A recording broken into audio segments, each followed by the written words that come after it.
Hello everyone and welcome back to a top level game of professional StarCraft 2. What I've got for you today is the grand finals of the ESL Open Cup 155. And what's neat about this week's ESL Open Cup is that all of these games, they are played on the StarCraft 2 PTR with the new balance changes. Now personally, I haven't seen a lot of games yet with the new balance changes, so hopefully we'll see at least some of them come into play in this particular grand finals. Game number 1 in this best of 5 series. It takes place on the map Tropical Sacrifice. And spotting right here in the top right hand corner, playing with the red Terran SCVs from South Korea, we have ByuN. His opponent in the opposite corner, likewise also someone I've been casting a lot of games of over the last couple of months. With the blue Zerg drones, we're looking at Dark's main hatchery. Look, what can I say? These two have been playing in a lot of online tournaments. They've been playing some very fun SC2 as well. So whenever they're facing off against each other, I will definitely cover them when I can. Anyhow, Tropical Sacrifice. Looks like ByuN, okay, he's going for this build order that I've seen him play a bunch of times over the last couple of weeks. It's actually really neat. This is kind of like a, well, it's not really a Proxy Rex because it's quite literally at home. But it's one of those openers where you can definitely put a lot of pressure on your opponent, assuming that you actually micro those early game Reapers correctly. I do expect that we're going to be seeing those coming up, especially now with that refinery already taken. Now, real quick, before this series properly gets underway, let's discuss the changes. I made a bit of a list. So, obviously, this is the PTR. None of these changes are finalized just yet, but generally speaking, at least in SC2's history, we see these, at least a majority of these changes, going live on the StarCraft 2 ladder at some point in the future as well. So, real quick, the Creep Tumor is slower to sprint. Hatchery and Lair have more vision range. They have now the same vision range as the Hive. Vipers take a little bit of a break after abducting a unit. Ultralisks are smaller, Hydralisks and Brute Lords are faster when it comes to their movement speed. However, the Brute Lord's Bruteling, the little thing that it throws on the ground, those die a little bit quicker, so overall the Brute Lord become a little bit more like the StarCraft Brute War Guardian.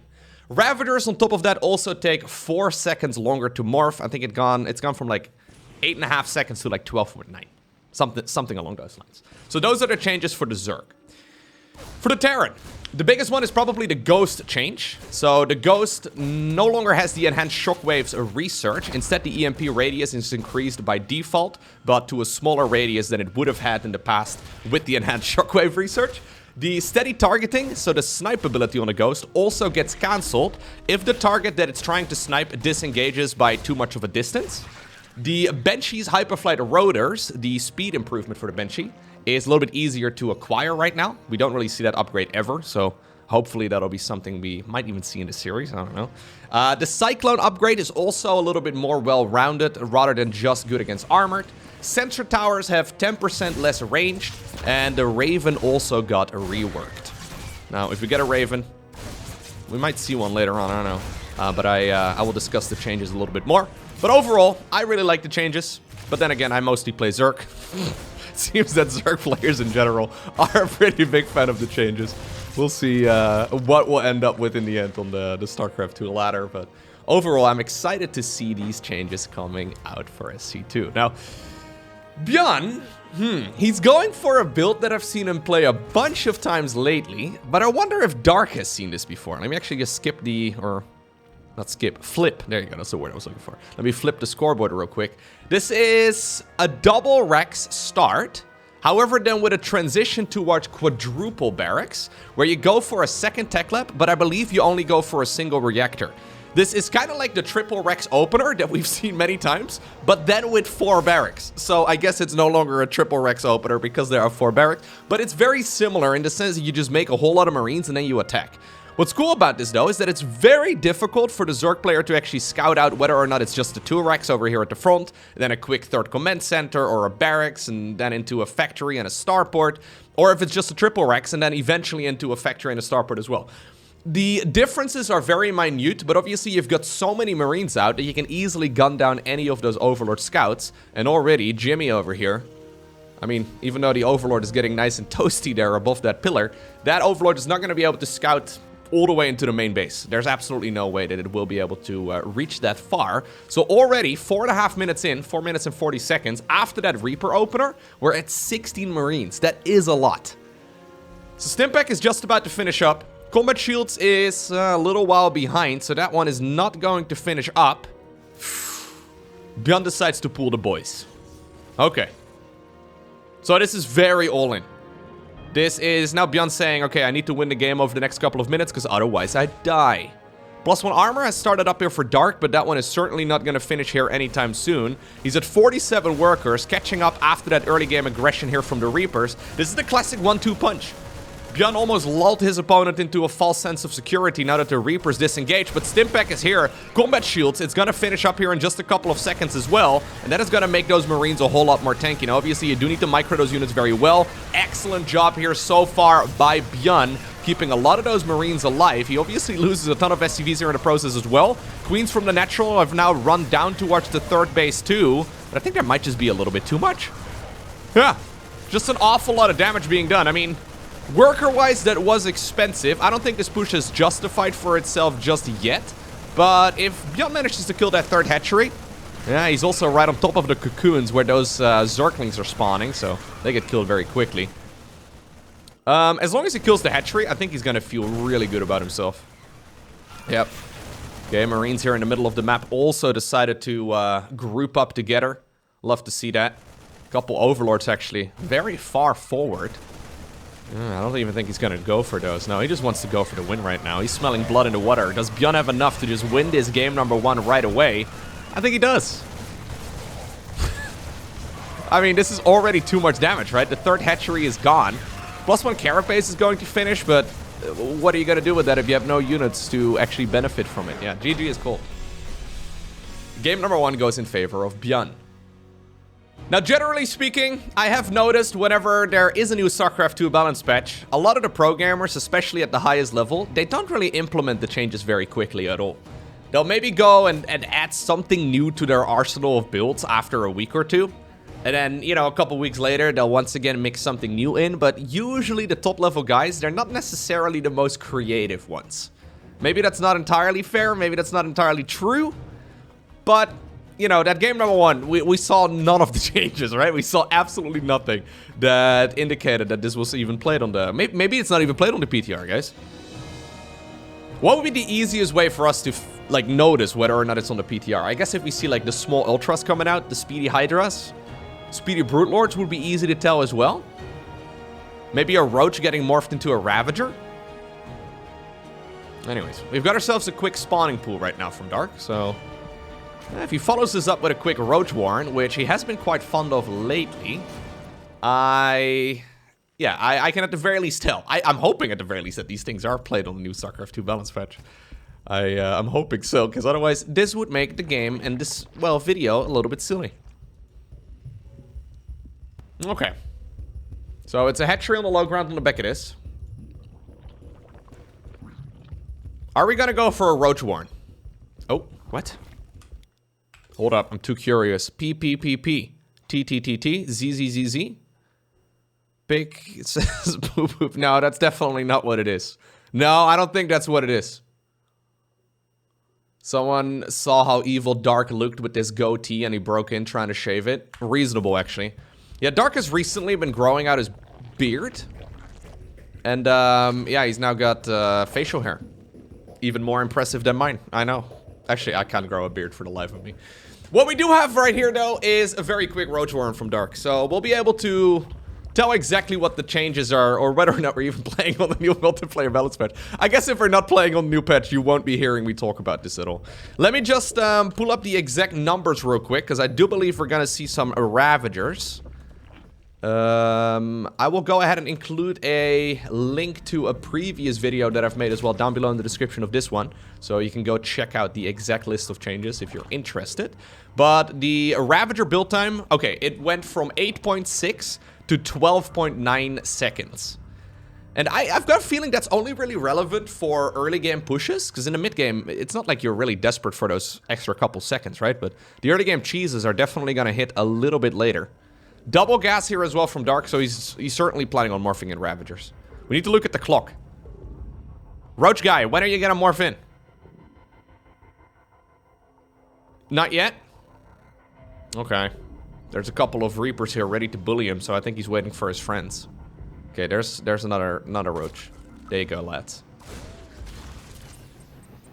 Okay, Okay, nice little bit of dancing. This is really nice, by the way, here from ByuN, who once again has opted to go for the same build. Freaking ByuN. Just the same build. It's like, you don't seem to know how to deal with this. It's actually pretty flexible. Okay, okay, hold up. That one started... Okay, I'm gonna have to back off. It's this one. We follow it around.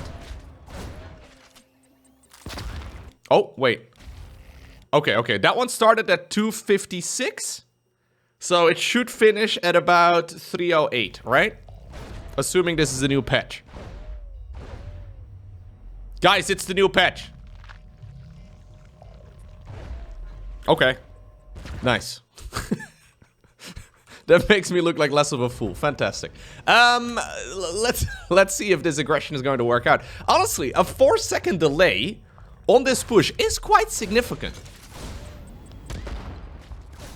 I mean, if you want to wait for the third Roach, and usually that third Ravager, that one is like the one you actually want to wait for.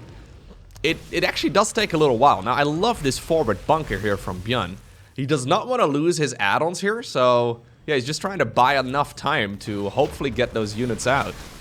Upgrades are going to finish as well for the Marauders. That bunker, okay, that one's never going to stay alive for very long, but at the very least he finishes up the concussive shells upgrade. Roach there taking a lot of damage. But his early game aggression definitely is a little bit weaker as it used to be. Now, I'm honestly not sure as to why the Ravager change was implemented. I don't really see this sort of build opener or a build order like work that often, but... I mean, Dark is one of the very few guys who likes to mix it in. Well, maybe I spoke too soon. Maybe this build is a very, very strong one. Part of it, though, is due to the fact that Dark has... Well, he's going up against a Terran player who decided to put most of his production at the front. Obviously, there is a little bit of a risk there, which may very well be the reason, after game number 1, that Dark decided to go for this build in the first place, because he probably assumed that his opponent would do the same thing again. So 17 SCVs remain, or actually no, 17 drones remaining here for Dark, who's doubling down on this aggression as well. He never started up Zergling speed, so it's going to be a bunch of slow Zerglings. Yeah, mixed together with a lot of Roaches and I guess Ravagers. The fact that he didn't go for Link speed though makes all of this a little bit funky, because right now he doesn't have any Roaches to even morph into Ravagers in the first place. This push definitely is slower than it would have been.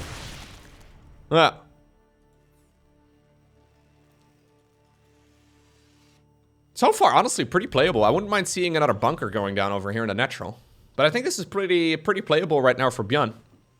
If you look here at the income, yeah. So that is where he's getting a nice advantage.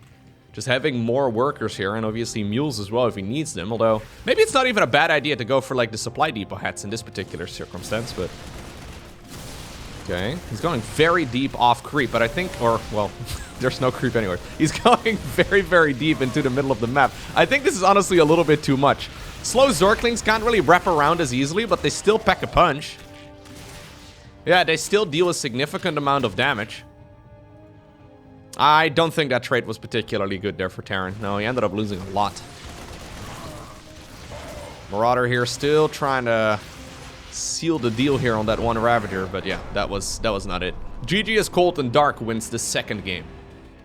Yeah, thinking about it a little bit more, I'm pretty sure that the reason why Dark decided to go for that Roach push was specifically because he was playing against ByuN, and he knows very well that ByuN likes to usually go for the same build order again in game number 2 if it worked in game number 1 of a best of 5 series, right? So I think he specifically decided to go for that Roach attack because of that early game that he showed in game number 1 of this best of 5. Anyways, next up we find ourselves on Data C, and, well, a drone is already moving across.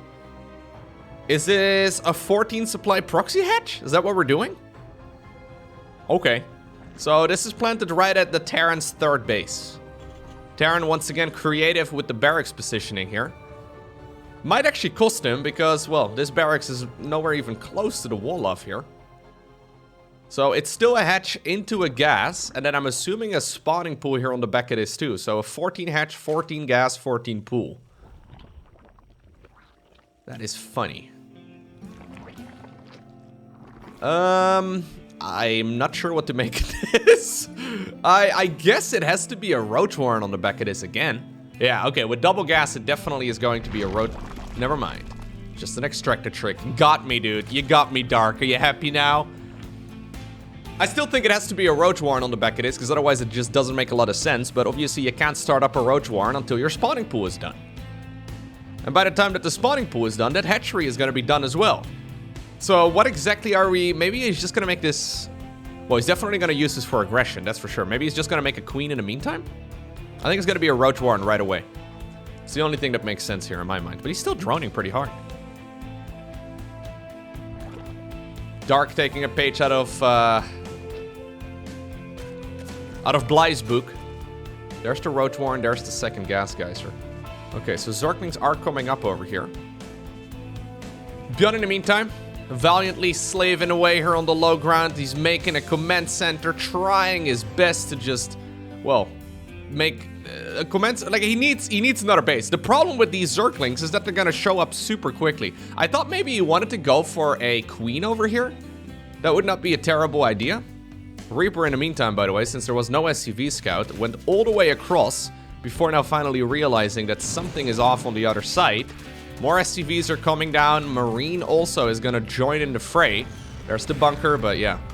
Council on the command center makes a lot of sense. Is he going to remake the CC? No. Instead, we're going to go for a quicker factory and a second gas geyser here. This is him saying, yo, I am okay defending at home and just doing whatever I need to do. I'll just defend against your one base shenanigans and then I'll expand later on. So this is really a slower build now. Yeah, it takes forever. It actually takes forever. I didn't think that the Ravager change was that significant. But, yeah, 12.9 seconds is a very, very long time. At least that's what my girlfriend... No, no. Inappropriate. Anyways, there's a command center coming up inside of the main base. It honestly makes, like a full set of biles of difference here, right?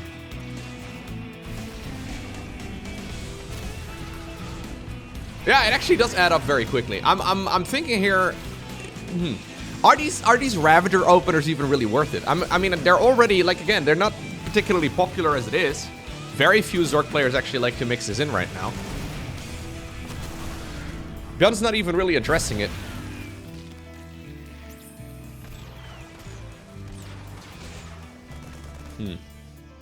You know what I would like to rather see? I think I would like to see the Ravager change be reverted. So just get rid of the Ravager change and nerf the Lurkers instead. Since we've got a buff to both Ultralisks as well as Brute Lords, I think a nerf to Lurkers would be appropriate. Because, like, maybe I'm wrong. I mean, I watch a lot of StarCraft 2. I see a lot of games. I don't see these openers very frequently at all.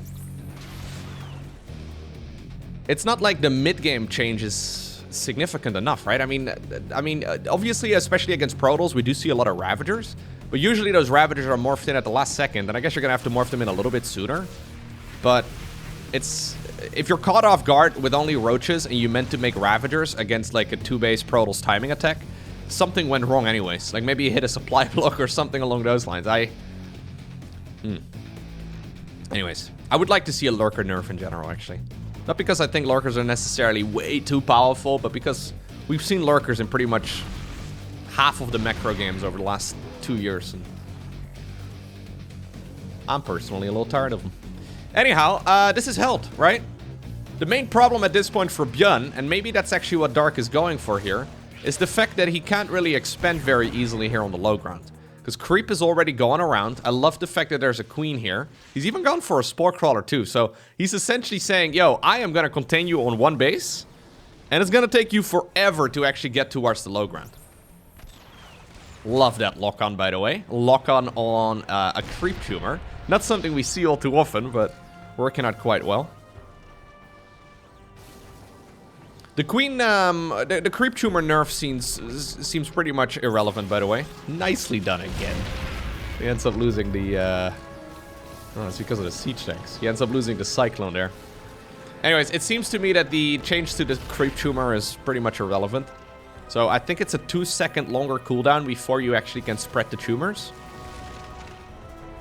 Dark has to be careful, though. He needs to get out of here.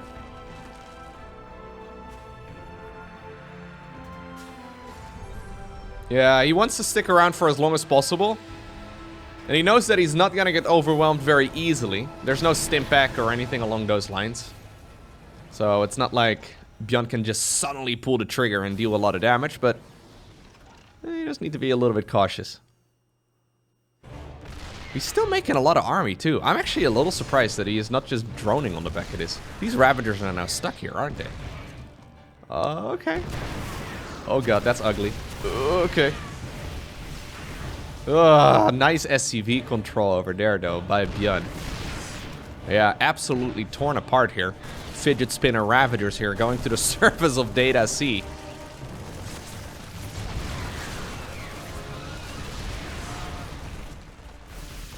Wow. Somewhere out there, Bly is cringing, man. That was a disaster. Ay, ay, ay. 10 Ravagers have gone down at the cost of barely anything. I mean, keep in mind the siege tanks killed that Cyclone, right? Like, that wasn't really supposed to happen. A Zergling got close to the Cyclone, and then the siege tanks were like, got him in my side! And they immediately just, yeah. My siege tank impression is not that good. GG is cool. There's no way. Next up, Stargazers. One of the maps that Terran players have gotten very, very comfortable on lately.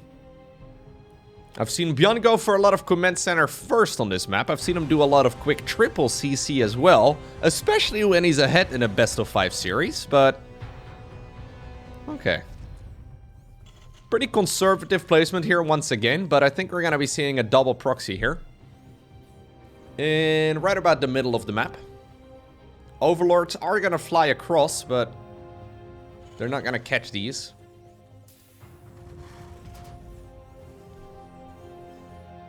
Okay, very nice. So how much damage can this really do? Well, this is Dark we're talking about. So Dark is already going for a gas into a spawning pool. This is all before he built a natural expansion, so no cheeky little drone moving across the map either to try and, well, go for another proxy this time around. This should get shut down pretty hard. I think this is Dark saying, yo, if you want to go for a quick command center first, Zerglings would probably be quite annoying to deal with, but if you decide to go for the opposite end of the spectrum, because ByuN is very much so a man of extremes, if you decide to go for a more aggressive build instead, yeah, Zerglings with Zergling speed also don't sound misplaced.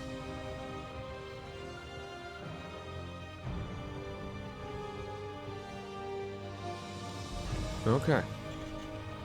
So there is more ranged, vision range that is, on the hatchery when it's finished. But while it's building, it doesn't see a whole lot. So this bunker is currently completely unscouted. Are we gonna go for a second bunker as well? Well, Jimmy here spoils the surprise. My god, Jimmy. Anyways, he starts gunning at the hatchery at the first chance he got. By the time that the Zerglings check out this position, though, they will see that there's indeed a bunker. Okay. Ling here manages to escape with 1 health intact. There might just be enough damage here coming out of ByuN. Yeah. He decides to go for a spine crawler here, and once again, a Ravager. Or a Ravager? A Ravager Warren. Doesn't sound as nice. Big indicator, though, that Dark is just gonna give up on this expansion entirely. I think if the bunker goes up unscouted, you gotta make a... yeah, you gotta make a decision, so... There's obviously the in-base pocket expansion. Something that might be worth considering right here for Dark. Wouldn't mind seeing at least 1 drone sent towards that low ground to start, you know, mining it out, because this contain can last a while.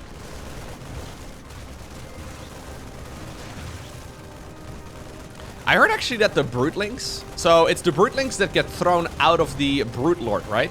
Apparently their life's duration is shorter, but apparently it actually also includes the Broodlings that spawn out of killed hatcheries and other structures from the Zerg. I think that's an unintended change. My god, ByuN, this is not your base, mate. That's going for a supply depot. 4 bunkers here in total. I mean, worst case scenario, I guess you have to salvage them. Barracks, though, are flying back home. Wolof over here as well on the top of the ramp. But, I mean, this is Dark saying, yo, you want to play 1 base versus 1 base? Let's get it done. Oh, I really would have liked to see these mineral fields mine out. Or at least something, you know, to allow him to get out into the map. Because I think his plan is to just try and break out of his own base by going after these bunkers. Yeah, which is nice, I guess, but it's gonna take a long time. And that's exactly what, oh, he decided to not finish it. Interesting. Yeah, that's exactly what ByuN wants. I don't know how long the cooldown on corrosive bile is. It's probably about 5 seconds. Can I look this up? Corrosive bile. Okay, so corrosive bile, it's a 7-second cooldown. Yeah. So you end up losing on about 2/3 of a corrosive bile with the balance change. It's a weird way to calculate things, but that's essentially what it comes down to.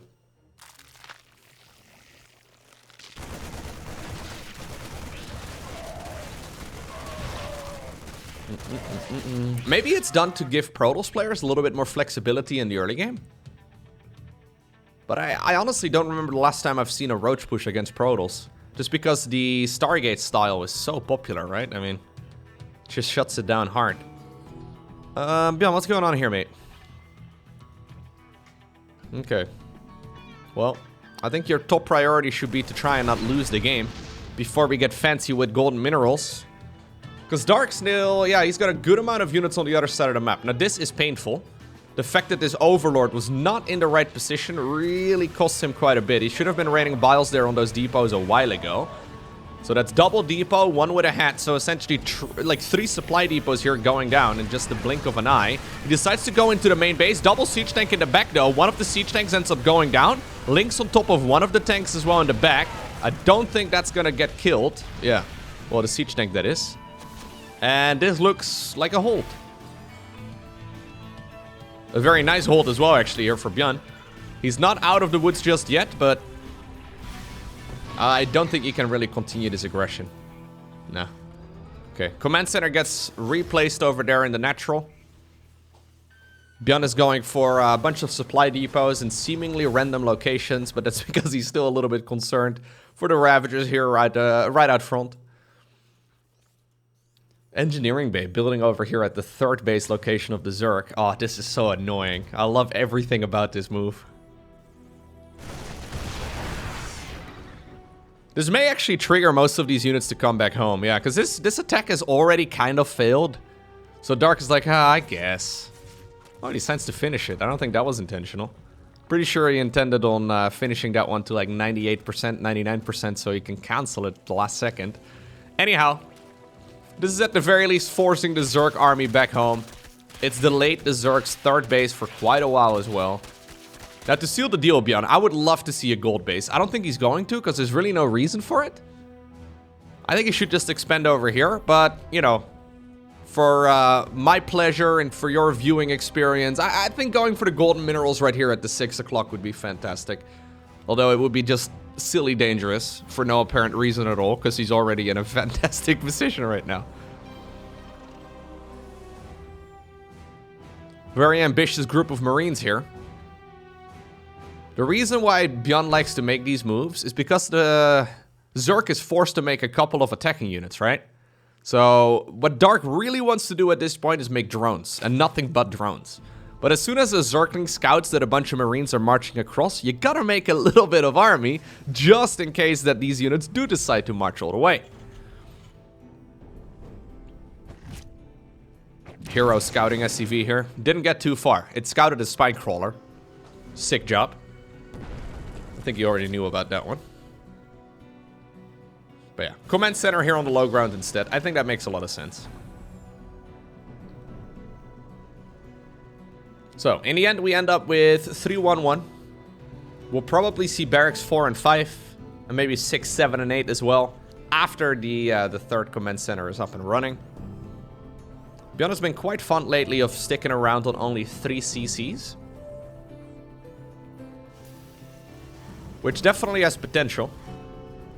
I don't know if he likes to do it in a game like this, because this has been a funky opener, obviously, and it's a little difficult to judge. Zergling Scout over here does see a double medevac move out. Beautiful movement, by the way, from Dark, right? Like, constantly looking around the map, scouting wherever he can. He knows what the opponent is likely thinking of at this point in the game, so he's checking for it, and he sees it coming in right away. Okay, so this game is slowing down a little bit right now. Slowed down? It has slowed down a little bit? Or it has slowed down a little bit? I don't know. English. Why is the past tense of hurt? Hurt. Why is the plural of sheep? Sheep. Makes no sense. Why is the plural of goose? Geese. There's a lot of things that... There's a lot of inconsistencies in the English language, okay? There's a lot of things that just don't really make a lot of sense. Anyway, I think it's slowed down. I actually think it's just, yeah. Slowing down sounds good, though.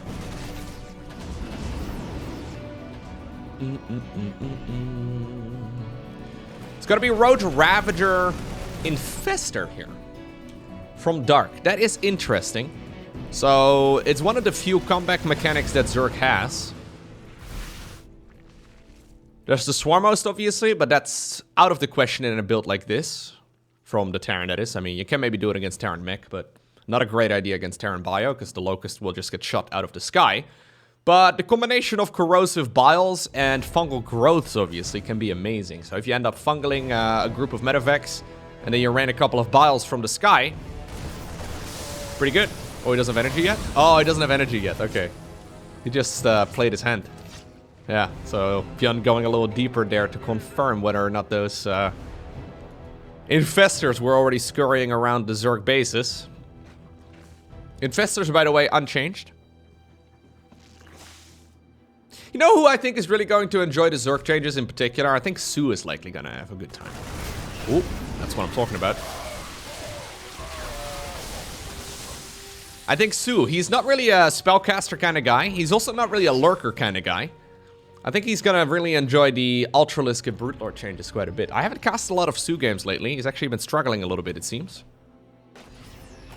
Not having the results that we, well, hope to see from him after he came back from his, oh, sorry guys. After he came back from his military service. It's taken him a little bit of time to get back into the swing of things. I mean, he's still good, obviously, but not quite at the, I'm gonna get second place at a GSL level. That's really mean, sorry. No, but seriously, he's not, yeah, looking as dominant as he once did. Hive coming up here for Dark. No tech route yet. That is funny to me, because he's going missile upgrades. And I feel like if you go for missile upgrades, you should really be going for a Hydro Den into Lurkers. But maybe he wants to try out the new Ultras. That would be nice. Not just for me, but also for the video thumbnail. Always think about the video thumbnail, guys. Always think about the video thumbnail. When you make daily StarCraft videos, or at least mostly every day, it's... You just think about... I don't have anything for the thumbnail yet. Okay, I could maybe do Ravagers morphing in. And like an arrow pointing at them saying, so slow. Or something like that, right? Like there's definitely an option there, but...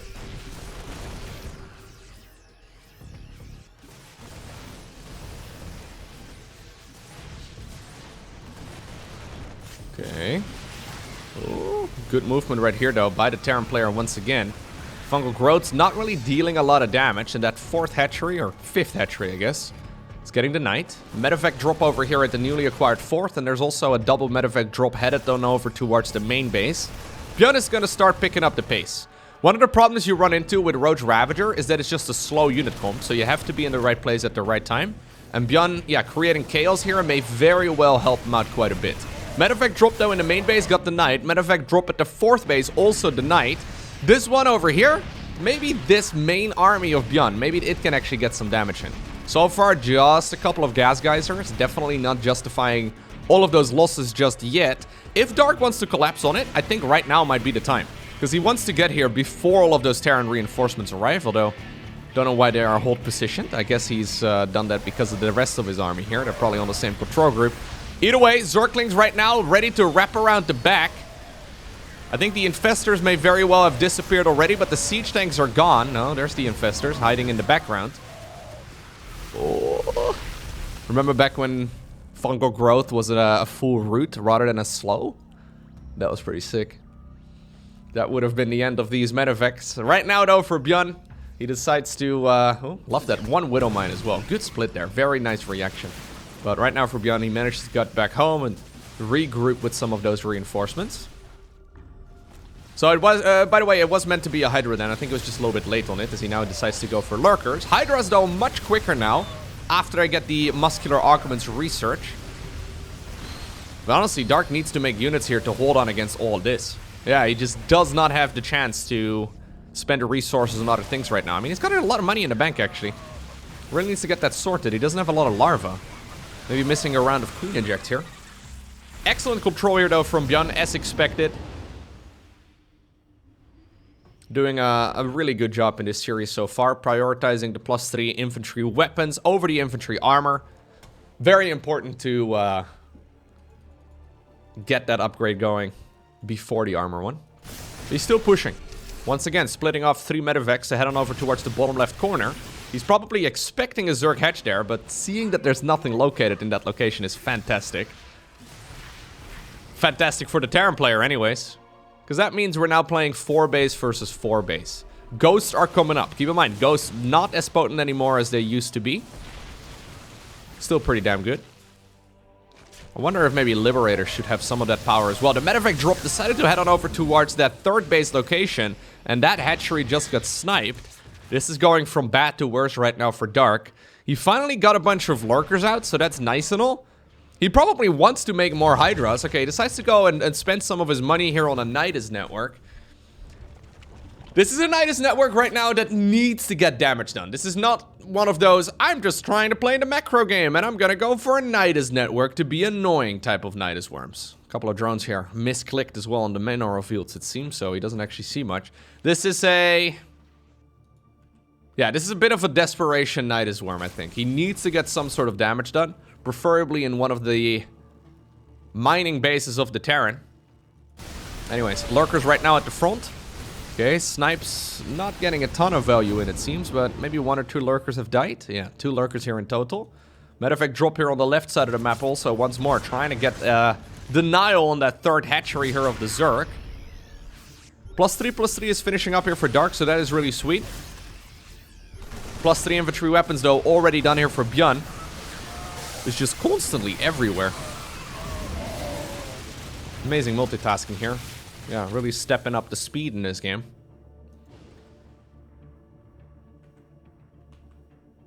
Fifth command center. Landed on the 5th CC location. He'll probably add a planetary fortress on top of that one here momentarily. No, not even that. Wow, that's so greedy. He decides to go for an orbital instead. So it's just orbital commands everywhere. Overseer probably... ooh, nice snipe. Overseer probably tasked with going after that pocket expansion to maybe give that Nidus worm a shot. But, I mean, Snipe's still dealing a ton of damage. Ravagers are popping. No money yet here for Dark to properly get those Hydra upgrades. I would love to show you the speed of the new Hydra list, because it's honestly significant, but Dark is up with his back against the wall. ByuN's income here has been nice, but Dark has been catching back up. As much as I've been complimenting ByuN and how much I've been criticizing Dark, he's actually sticking in here, and he's doing a good job. Still feel like this is seconds away from disaster, however, because, yeah, this can very easily get out of control. Lurkers can only be in one place at one time, so this quadruple medevac drop here, super nicely done here by Dark, because he's now spotted that all of the expensive units here from the Zerg are over at the 4th base. Yeah, he's now forced to, well, at least the majority of them, he's now forced to go on over there. At the same time, there's that Nidus network I was expecting. Worm will probably get a couple of Lurkers in it. I think that's the best call. He needs to alleviate some of this pressure. He needs to get some sort of damage done on the other side of the map and at least force ByuN's attention elsewhere. So indeed, Lurkers do pop out. This is super annoying to clean up. That is pretty much all the Lurkers that he's got, by the way. Love the couple Infestors here in the mix, too. Just ready to fungal wherever he can. But now maybe he can get some of those upgrades going and buy himself a little bit of time. Fungal growths, though, landing left, right, and center. Terran army, though, coming in from every single angle. A lot of damage here being done. Infestors, at the very least, get back to safety, but those Lurkers are kind of far away right now from the safety of the Worm. 14 SCVs end up going down at the cost of quite a few Lurkers. He did also kill some Bio army. I think that was overall actually a pretty good exchange for Dark, because, again, it bought him a bunch of time.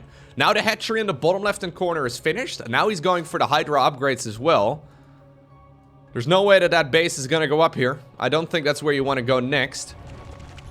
I still don't really like this unit comp here for Dark very much, though. He's trying to make that transition, right? He's trying to make that change towards a higher tier army. I think, for example, Hydra Lurker Viper would be really sick with Ling Bane for support, but he just doesn't have the money at this point, right? He's got 70 workers, which is not bad. There's the command center explosion here from ByuN.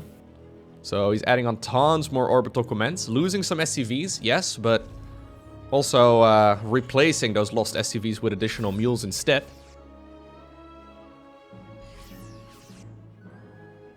Okay. He's trying to get maximum value in. Okay, very nice snipes again. Those ghosts are getting out of control. There's nothing to snipe the ghosts. That's one of the problems. Look, they're even cloaked right now as well. Overseer is coming up, but they are going to be able to kill a lot of this army. And ghosts really do need... Oh, okay. Yeah, ghosts really do need a counter. You really do ideally need like a good enough economy to continuously make banelings to stop that ghost count from growing. And even though this may feel like a bit of a preemptive GG, I think this is Dark trying his best to get back in the game over the last 5 minutes and sort of creating a foothold for himself, but in the end, ByuN has outgrown him. And it's therefore ByuN who obtains the victory in the ESO Open Cup 155.